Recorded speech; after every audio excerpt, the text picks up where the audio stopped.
Channel mindset online educational Guruji with अंश and युवराज।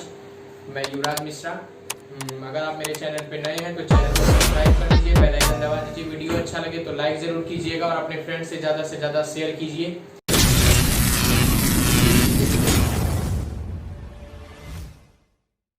तो chemistry part 1 में लगभग सारे चैप्टर्स फिजिकल केमिस्ट्री के हैं।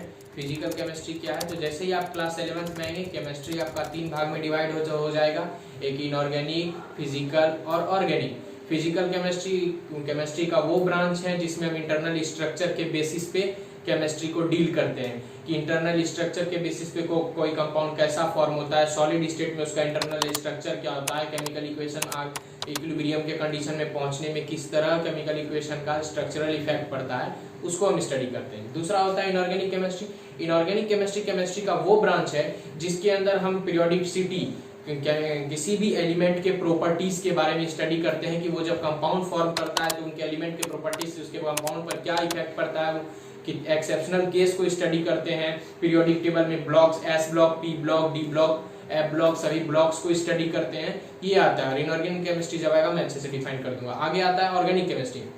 कार्बन का हम जानते हैं about 1.2 to 1.3 billion huge amount of compounds उसका फाउंड होता है नेचर में।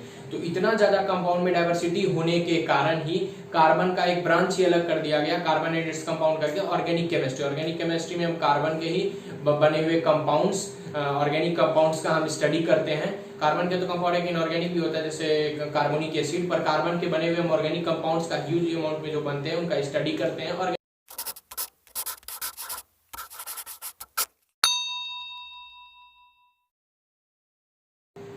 तो चलते हैं आपका एनसीईआरटी पार्ट 1 के फर्स्ट टॉपिक में। एनसीईआरटी पार्ट 1 का फर्स्ट चैप्टर जो है वो है some basic concept of chemistry. इस चैप्टर में आपको सबसे पहले केमिस्ट्री का इंट्रो दिया जाएगा, फिर इंपॉर्टेंस बताया जाएगा कि हमारे लाइफ में केमिस्ट्री कैसे क्यों इंपॉर्टेंस है।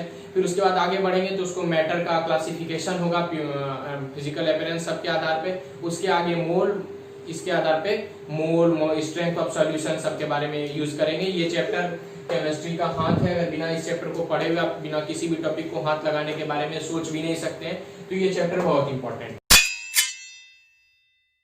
और दूसरा टॉपिक है structure of atom. NCERT chemistry part 1 में दूसरा टॉपिक है स्ट्रक्चर ऑफ एटम। ये अगर आप पूरे केमिस्ट्री का एक बार कंप्लीट स्टडी करेंगे तब आपको पता चलेगा कि ये टॉपिक और इसके अगला टॉपिक है केमिकल बॉन्डिंग, वो दोनों केमिस्ट्री में कितना ज्यादा इंपॉर्टेंट है। क्योंकि ये स्ट्रक्चर ऑफ एटम जिस तरह पहला चैप्टर हाथ था, तो ये चैप्टर आपके लिए केमिस्ट्री की आंख है।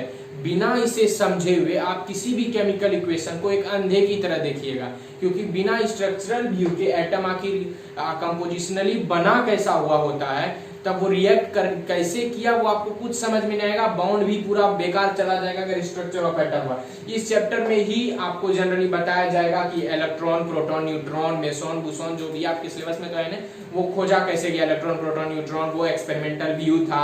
फिर उसके बाद रेडियस का कैलकुलेशन, तो इसमें मैं प्रूफ के साथ रेडियस का कैलकुलेशन, वॉल्यूम का कैलकुलेशन, जो भी वेलोसिटी का कैलकुलेशन, सारे मॉडल्स और स्ट्रक्चर को डील करूंगा। तो ये था केमिस्ट्री का दूसरा टॉपिक। चलते हैं तीसरे टॉपिक की ओर। टॉपिक है केमिकल बॉन्डिंग। ये चैप्टर भी बाकी दो चैप्टर्स की तरह बहुत इंपॉर्टेंट है, पर एटॉमिक स्ट्रक्चर समझ जाने के बाद इस चैप्टर को समझने में बहुत आसानी होगी। केमिकल बॉन्डिंग में हम hybridisation, shape of the compound की रेडियस का कैलकुलेशन, जब बॉन्ड लेंथ का कैलकुलेशन के बेसिस पे करेंगे।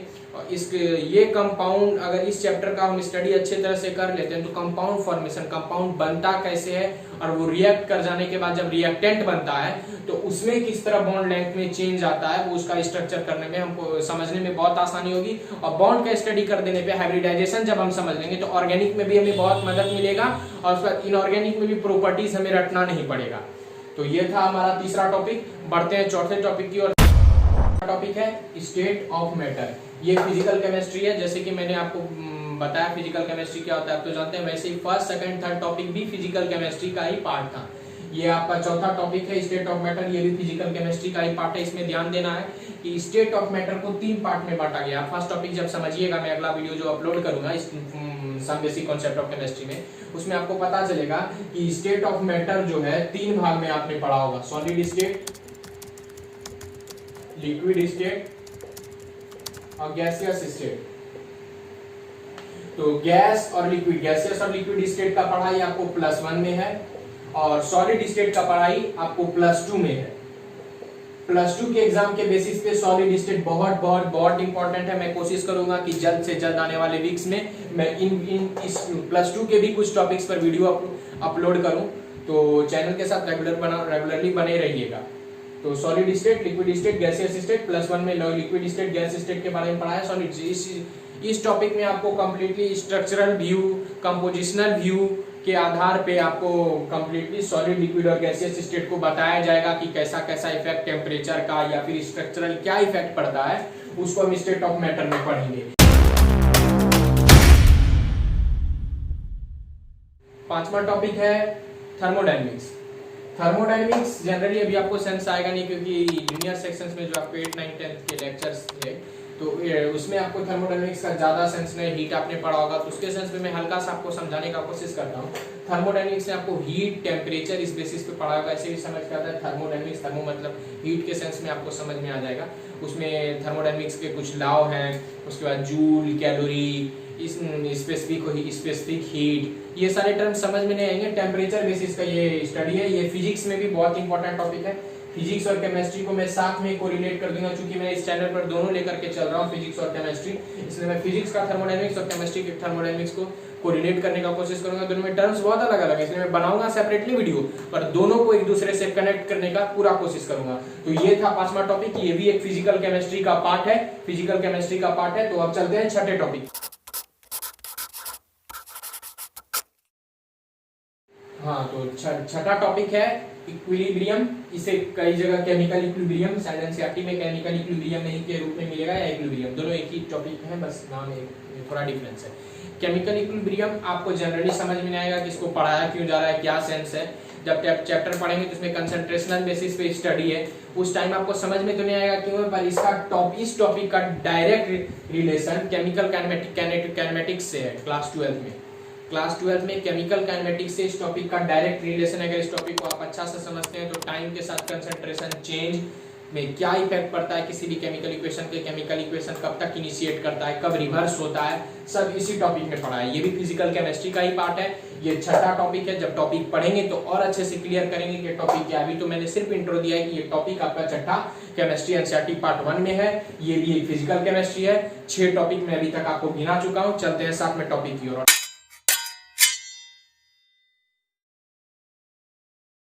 तो लास्ट पार्ट है classification of element and it's periodicity property. तो ये इनऑर्गेनिक केमिस्ट्री है। मैंने रेगुलर, ये बीच में ही टॉपिक आया था, पर मैंने रेगुलर 6 फिजिकल बता दिया और साथ में के साथ में क्लासिफिकेशन एलिमेंट इनऑर्गेनिक को अलग कर दिया। इसमें आपको पीरियोडिसिटी ऑफ एलिमेंट बताया जाएगा, प्रॉपर्टी कैसे रिपीट करता है किसी भी पीरियोडिक टेबल में, S block, P block, D block, F block के बारे में बताया जाएगा। ये सातों चैप्टर मैंने डिफाइन किया। सातों चैप्टर को मैं समझाने में हो सकता है थोड़ा वीडियो लंबा हो गया हो, पर फिर भी मैंने सातों टॉपिक को डिफाइन किया। तो नीचे चैनल पर बाकी सारे वीडियोस मैं धीरे धीरे अपलोड करूंगा, वीकली लगातार चाहता हूँ वीडियो अपलोड करना। तो चैनल पे लगातार बने रहिए। अगर वीडियो अच्छा लगा हो तो लाइक जरूर कीजिएगा, चैनल को सब्सक्राइब कर दीजिए, बेल आइकन दबा दीजिए। और अगर किसी तरह का सजेशन दे रहा है तो ये मेरा जीमेल डिस्प्ले हो रहा होगा, इस पे आप जीमेल कर दीजिए, अपनी राय दीजिए। मैं जो जीमेल अच्छा होगा, जो सजेशन लेने लायक होगा, उसके अनुसार मैं वीडियो में एक्सचेंज कर दूंगा। Thanks for watching, keep watching.